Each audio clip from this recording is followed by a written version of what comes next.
Bienvenidos a Un Ratito Conmigo. Este es un programa de entrevistas diferente donde nuestros invitados se atreven a contarnos cosas que nunca habían contado.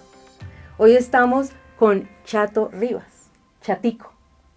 Él es un reconocido músico, productor y docente de ensamble en la Universidad Tadeo y profesor de producción en N Audio Bogotá.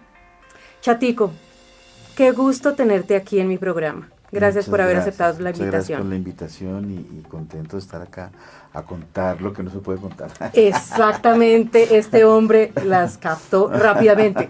Eso era lo que iba a decirte, Chatico. Vamos a hacer una aclaración antes de empezar el programa. Aquí vas a contar cosas que de pronto, como ya lo dijimos, no habías contado a nadie. Y aparte, vas a tener una introspección, porque hasta tú mismo te vas a sorprender de lo que vas a descubrir hoy. Muchas gracias. No, pues aquí estamos para eso, para disfrutar y pues compartir con la gente las experiencias de la vida y lo que hacemos. Me parece muy bien. Vamos a empezar entonces con las preguntas facilísimas. ¿Cuál es tu nombre completo y en qué año naciste, Chatico? Yo soy Juan Carlos Rivas Camargo, nací en el año 1965. Tengo 55 años, tengo mi primera vacuna, la segunda no la pudieron poner, pero bueno, ahí estamos. Me parece muy bien. ¿Tus padres a qué se dedicaron o a qué se dedican? ¿Quiénes son o quiénes fueron? Pues mis padres, yo viví mi infancia en Chiquinquirá, yo nací en Bogotá, pero de niño, pues de bebé me llevaron para Chiquinquirá. Mi padre, Agenor Augusto Rivas, él, digamos que tuvo una profesión de docente también, pero su profesión principal realmente fue vendedor y soñador, ¿no? Mi padre siempre estuvo como involucrado con las ventas. Y mi mamá, Carmen Cecilia Camargo, pues una belleza, una santa, la inspiración de muchas cosas. Y mi mamá pues siempre estaba dedicada pues a nosotros y al hogar, ¿no? Aparte de, obviamente, de ser tú, ¿cuántos hermanos tuviste? Tengo 2 hermanos, yo soy el mayor, el siguiente hermano es Jairo Augusto, y mi otro hermano que es Diego Fernando, que él también toca guitarra, pero digamos que pues de la familia de esa época pues el primer músico, digamos, pues que se dedicó a la música soy yo, que mis tíos tocaban en el campo, tocaban tiple, bandola, era muy bonito lo que se vivía en el campo. Sí, ¿y con ellos te llevabas bien cuando niño?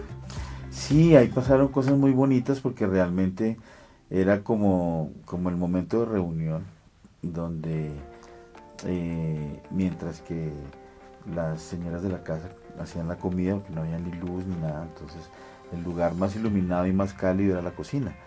Y llegaban pues mis tíos de trabajar el campo y de pues cuidar los animalitos y demás. Llegaban pues a tocar guabinas, torbellinos y eso, entonces fue como una enseñanza muy bonita de amar el campo y de amar nuestra música campesina. Lo primero, o sea, los primeros acercamientos hacia la música fue precisamente eso, la música campesina.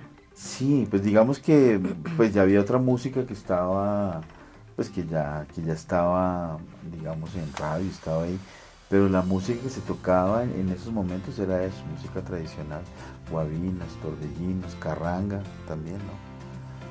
¿Y tu adolescencia? La adolescencia, pues yo llegué a Bogotá a los 7 años, después ya viví en el campo y pues un cambio bien rotundo, un cambio muy fuerte, porque pues estar acostumbrado uno al silencio, al aire puro y llegar a una ciudad que de todas maneras tenía parques, tenía espacios. Sí. Y no había pues tanta contaminación, pero comparado con el campo pues sí había ruido, había humo, había pues decíamos nosotros, una selva de cemento. Y pues fue un cambio fuerte un poco por eso, pero esa fue como mi etapa, y después como irme acostumbrando a nuevos amigos en el colegio, como ese reencuentro ahí pues con otro mundo para mí, pero fue pues muy gratificante también llegar a Bogotá, porque era aprender mucho más, ¿no? Y ese recuerdo de la historia que marcó así como tu infancia, ya sea bueno o sea malo, ¿cuál es? Pues el bueno es que pues siempre la música fue mi compañera, ¿no? Como que siempre estaba ahí en cualquier instante de mi vida. Pero pues cosas difíciles varias, ¿no? Siempre digamos la separación de mis papás, eso fue como pues separar a mi mamá, eso es fuerte, ¿no? Pero de todas maneras era eso, como que enfrentar una ciudad y enfrentarla solo, pues como, aunque estaban mis tías, mi abuela y todo, pero de todas maneras mamá es mamá, ¿no? Y fue un sacrificio de mi mamá para hacer eso. Tan bonito. Cuando estabas en la etapa de colegio, ¿cuál era la materia que más te gustaba o no te gustaba del colegio? Pues al principio fue raro porque llegué pues de una forma diferente de estudiar y esto, y pues ya llegar a Bogotá a un colegio como el Agustiniano y esto, pues digamos que era un cambio. De hecho, supuestamente yo entraba primero pero no sabía leer, entonces me devolví, entonces fue como muy raro para mí, porque yo lo que hacía era ver las imágenes y me inventaba la historia. Entonces si salían dos pajaritos, entonces el pajarito le estaba diciendo que yo me inventaba la historia. Y entonces me dijo, no, muy lindo que seas tan creativo, pero no sabes leer, tienes que saber leer. Bueno, entonces digamos que fue como acostumbrarme a eso, pero la época de colegio fue muy bonita, fue muy especial porque amigos entrañables, ¿no? Sí era difícil, o sea, a mí no me gustaba quedarme en el colegio, fue como que fue una manera rara la forma en que entré, pero ya como que tocaba adaptarse y como, bueno, pues era otra vida, otro mundo y comenzar a aprender. Entonces digamos que el colegio para mí sí era muy chévere porque era aprender. Pues había muchas materias que me inquietaban, pero también dependía mucho del profe. Había materias que me daban duro, pero era porque pues era un poco distraído, un poco rebelde. Pues ya cambié. Pero era como era rebelde y eso, entonces pues siempre estaba como aislado de muchas cosas, pero me encantaba mucho pues digamos español, la literatura me gustaba mucho, pues cuando había clases de música también me gustaba muchísimo, porque yo descubrí lo de la música mucho después. Comenzaban los cursos de guitarra en la universidad, y yo comencé a tocar con un amigo del barrio, y pues fue un avance muy chévere porque con mi amigo del barrio veíamos la música que nos gustaba y en el otro lado veía como las cosas técnicas, ¿no? Y aprendas el ritmo de ranchera y haga esto y haga esto, entonces digamos que era como esa combinación, pero ahí en el colegio a los 15 años fue que yo dije la música me parece que es muy importante en mi vida y me hace sentir feliz, ¿no? O me hacía desahogar también, ¿no? Una canción bonita pues me hacía también desahogar las cosas. Entonces, sí, claro. Pero recuerdo mucho mis clases de matemáticas porque tuvimos profes tan especiales. Fernando González, que era nuestro profesor rebelde con el que nos entendimos muchísimo, y fue el que me dijo, usted tiene algo histriónico. Y siempre me llevaba, él hacía kung fu y todo esto, y me llevaba a hacer presentaciones en la escuela de kung fu, que nosotros hacíamos doblajes, fonomímicas en esa época se llamaba. Entonces hacíamos los doblajes y hacíamos como, representábamos las canciones. Entonces a él le parecía chévere eso, y eran unas clases diferentes, ¿no? De pronto él decía, bueno, clase de matemáticas, hoy es... acostémonos, relajémonos, escuchemos música, ¿sí? Y meditemos, ¿sí? Yo les explico el tema y tal. Y era un momento donde uno sí se preparaba para aprender. Entonces, digamos que son profes y materias que se te quedan ahí, pero cada profe era desde su lado y desde su punto, todos se esforzaban como porque aprendiéramos. Lo que pasa es que nosotros éramos muy rebeldes también. Sí, eso sí Sí, es. o sea, nuestro grupo fue muy rebelde. O sea, no hicimos mosaico, no hicimos nada, no hicimos convivencia, no hicimos salida a fin de año, Nada. ¿no? Pero seguimos unidos, gracias a Dios. Y ahí fue como un foco súper bonito. Ricardo Salazar, que también dictaba matemáticas, profesores que ahora que soy docente los admiro muchísimo porque buscaban la forma más sencilla de decirte las cosas, de que uno aprendiera. Ellos querían que uno aprendiera. Entonces, digamos que yo decía, matemáticas, no. Y todo el tiempo hago matemáticas, todo el tiempo, 1, 2, 3, 4, 1. Sí. Entonces son cosas que uno a veces no se da cuenta del valor que tienen hasta que las necesita o no las tiene. Entonces esas materias para mí fueron como muy especiales, ¿no? Inglés me parecía fascinante, siempre me parecía chévere como aprender otros idiomas. Siempre fuiste entonces muy, no nerdo, porque esa no es la palabra, pero sí te gustaba aprender y lo disfrutabas. Sí, era como el punto de saber cosas, ¿no? Porque de todas maneras, pues, en medio de todo, digamos, veíamos geografía, biología, y uno decía, pues, de qué manera uno se puede acercar a ciertas cosas, pero conocer su país, conocer algo de la historia. Entonces me parecía como fascinante eso, como de dónde somos, quiénes somos. Me parecía como eso, como tratar de aprender. Obviamente había momentos donde era más importante la pelota de hule para ir a jugar, a decir, la pelotica de letras, ir a jugar. Había días que era eso, ¿no? Como más estar con los amigos y estar ahí, pues la compañía de ellos. Y mientras te hundías en este maravilloso mundo del aprender, del estudiar, ¿tu parte sentimental qué? ¿Qué tal si nos cuentas cómo fue tu primer beso? ¿Con quién? ¿Dónde? Ay, ¿Cómo? Dios mío, no, yo no me acuerdo cómo fue mi primer beso. Y voy a confesar algo, pero bueno, esto es una infidencia y bueno. El primer beso se le dio a una señora mayor. Ajá. ¿Mayor, muy mayor? Muy mayor, yo tenía 7 años. Ajá. Fue mi primer beso de amor. Que la señora me gustaba y le dio un beso. Pero mi primer beso con una niña fue mucho más adelante. Pues obviamente cosas muy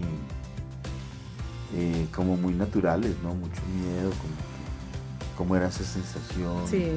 ese sentimiento, porque pues a veces es más importante un beso que muchas otras cosas, ¿no?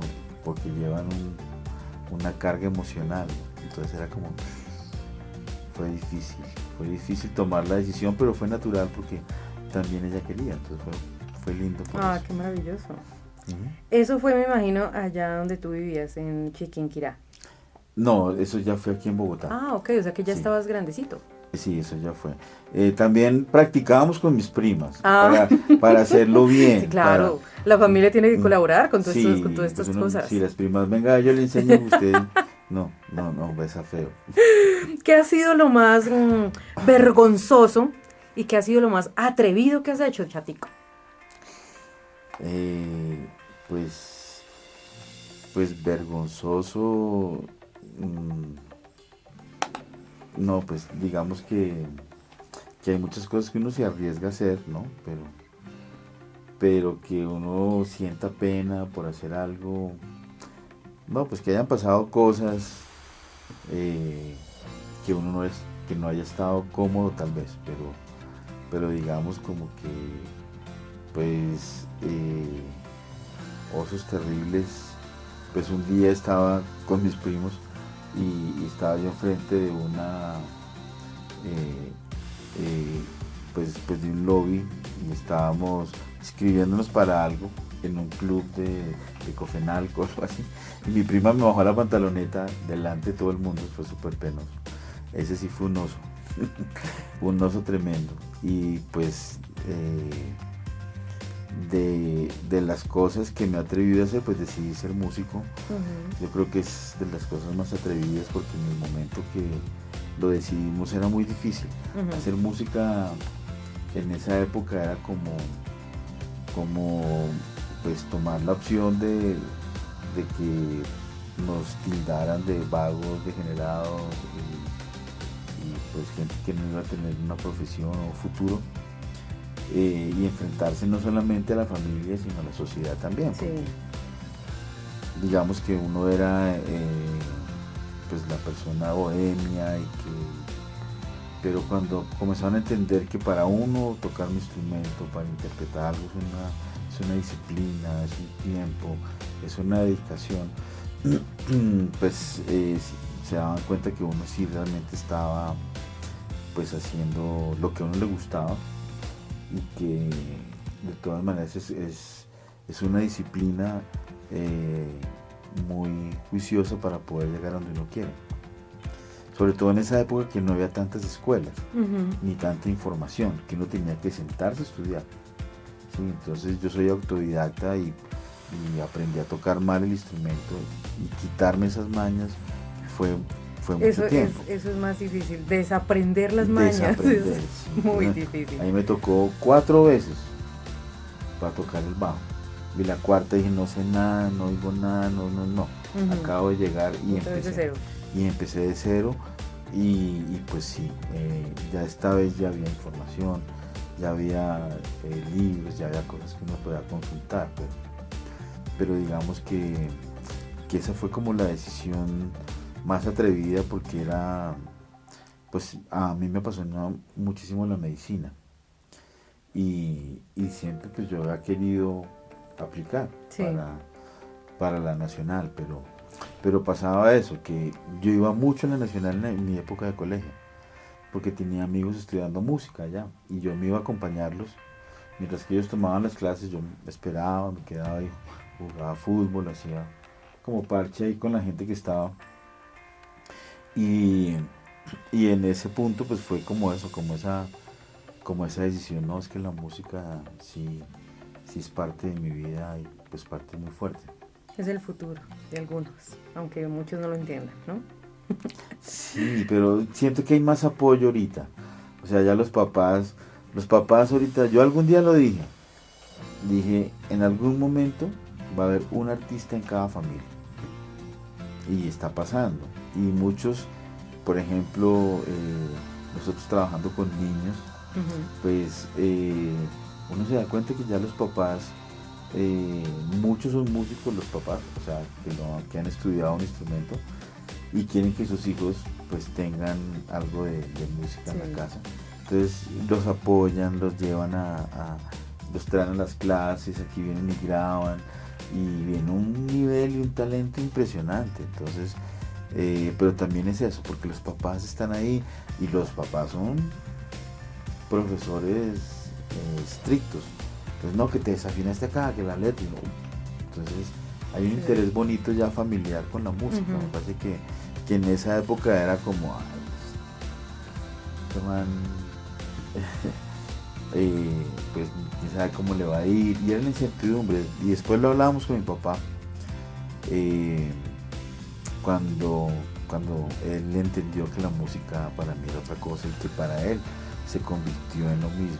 O sea, después ya era mi cómplice, mi roadie, mi compañero, andaba para todo lado conmigo. ¿Cuál fue ese momento crucial en tu vida que te separó en dos, digámoslo así? De ser el chatico tradicional que escuchaba música colombiana, que le gustaba el tiple, reunirse con la familia en el campo, allá pasar al rockero. ¿Sí me entiendes? Ese momento en que tú dijiste, aquí fue. Yo Todo siempre cambió. fui rebelde, entonces Ujú. yo siempre fui rockero. O sea, yo me defino ahorita a esta edad, ya diciendo que tengo alma de yacero y corazón de rockero. Sí. Porque, ¿qué pasó? Yo, digamos que mi transición musical fue muy simpática porque pues, yo venía de la cultura de mis tíos del campo y era como ese, llegué a Bogotá, había otro tipo de música. Acá sonaba de todo, pero había otro tipo de música ponías radio y pues escuchabas otro tipo de música, entonces como que yo decía, oye, es que hay mucha música. En Chiquinquirá, a pesar de que yo viví en el campo y esto, pero tenía mis primos que escuchaban Kiss, que escuchaban otra música, ya escuchaban rock. El primer instrumento que yo vi así fue un tiple, ¿no? Y unas maracas. Y entonces ya cuando llego, tomo las clases en el colegio y todo el cuento, pues con mi amigo, el vecino del barrio, fue que comenzamos como a reunirnos y como, bueno, toquemos otra música.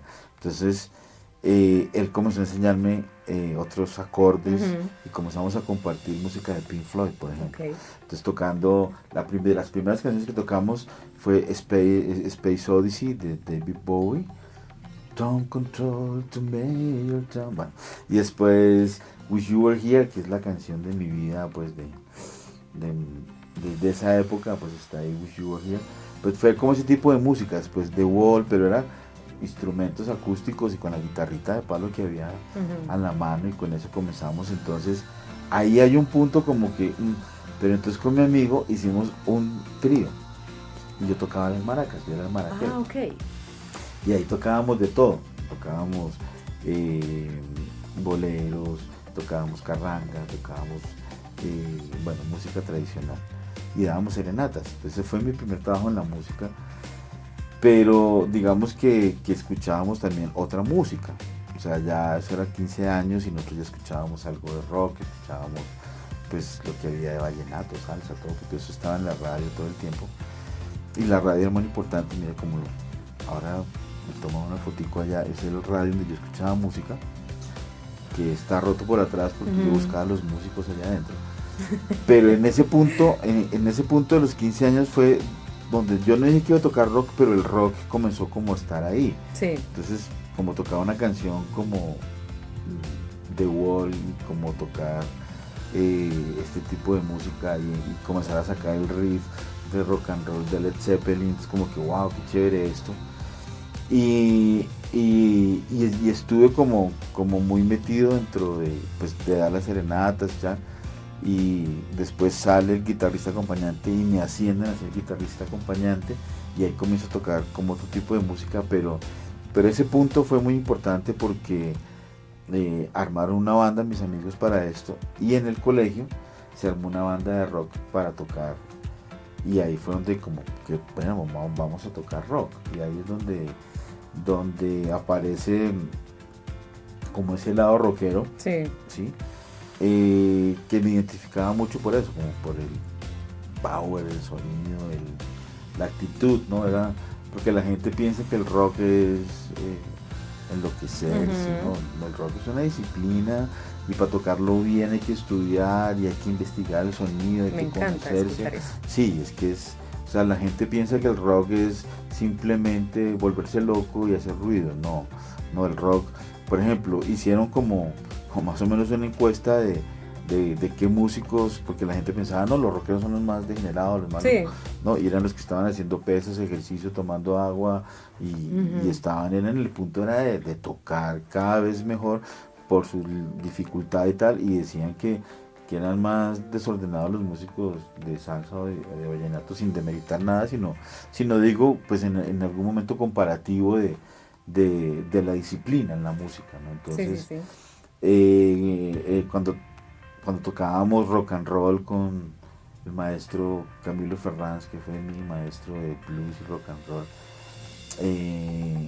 ahí comprendí muchas cosas. O sea, mi amigo, el que me metió en la música, que me dijo, mira, esto es chévere, mi amigo del barrio, Marco me decía, venga, usted tiene algo, ahí, usted tiene algo. Y me vendió como el mejor bajista. No, este man es un bajista. Yo no tocaba bajo, no tenía ni bajo. Maracas. Sí, yo tocaba las maracas, y el man decía, no, este man, tremendo bajista,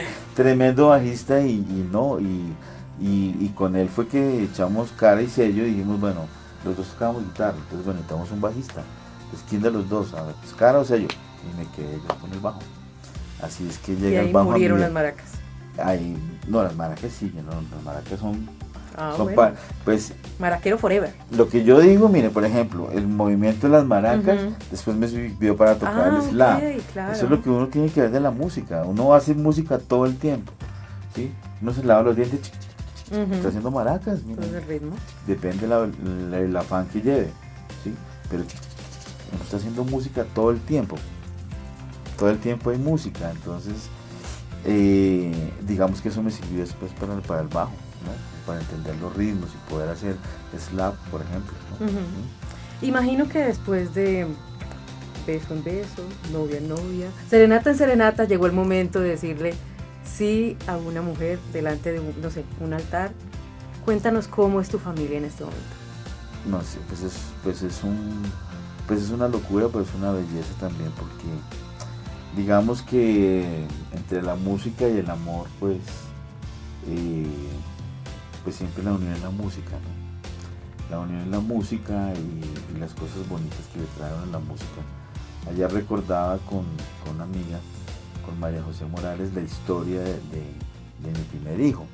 Entonces voy a contar ese pedazo, que no fueron tantos besos ni tantos abrazos, porque mis relaciones han sido largas. Siempre pues enamorado de la música, y eso también es lo que ha traído un poquito de ese alivio para el corazón, que es estar enamorado y entregar, ¿no?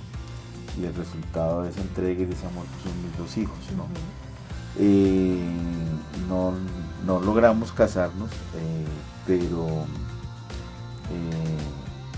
sí, como decía mi mamá, se hicieron con mucho amor mis hijos y con mucha entrega, porque realmente pues esos son mis premios Grammy, son mis reconocimientos más grandes. Yo creo que tener a mis hijos y mis nietos caninos también, pues es como la alegría de vivir, ¿no? Es como saber que hay mucho por hacer, mucho por seguir adelante, pero realmente pues la música fue eso, ¿no? Digamos que en las ganas de ir a estudiar a Estados Unidos, dijimos con mi amigo, nos vamos a poner a estudiar inglés para irnos a Berkeley y estudiar y armar una banda. Compramos una limusina, llegamos a Colombia y ya. Ese era nuestro sueño. Sí. A los 15 años ese fue el sueño. Y nos lo prometimos, dijimos vamos a hacerlo. Y en medio de eso, pues él sí se fue. Entonces yo entré al Colombia a estudiar. Y en una de las clases que yo le decía a mi amiga ayer, que es la mamá de ella, que fue mi profesora, estábamos en la clase de pronunciation y enamoration, y ahí nace mi hijo Juan Camilo. Ah, caramba. Sí, nace mi hijo Juan Camilo, que tiene 21 años, acordándonos de tejer la sociedad hace 21 años. Okay. En el año 2000 nace Juan Camilo y bueno, y por cosas de la vida pues nos separamos y esto, y viene otro amor que hace que nazca mi hija Oriana, que cumple 12 años en estos días, el 30. Entonces pues digamos que esa es la historia sentimental y como especial de mi vida, y el amor y el fruto de ese amor. Ok. Mi querido, vamos a cambiar un poquito la temática de la entrevista. Uy, menos mal. Yo te voy a decir una pregunta. No, yo te voy a decir una palabra. Y tú me vas a responder lo primero, en una sola palabrita, lo primero que se te venga a la cabeza. Sí, ¿Listo? Caigo mal. La palabra escándalo.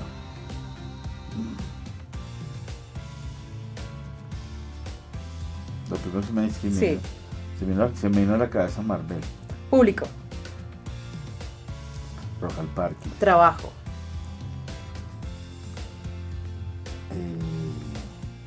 la música, Triunfo. el amor, Derrota. el olvido, Espejo. Chato Rivas, Odio. lo que pasa en el país, Llanto. Colombia, Homosexualidad. libertad. Fama. La familia. Dinero. Hace falta. Beso. Amor. Pecado. La Coca-Cola. Perfume.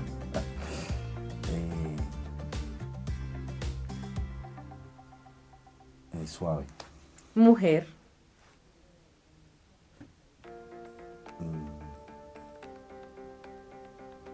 Belleza. Licor.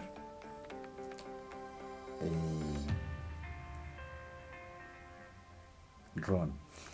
Religión. La música. Sexo. Cuando se puede. Muerte. Un paso a la felicidad. Vida.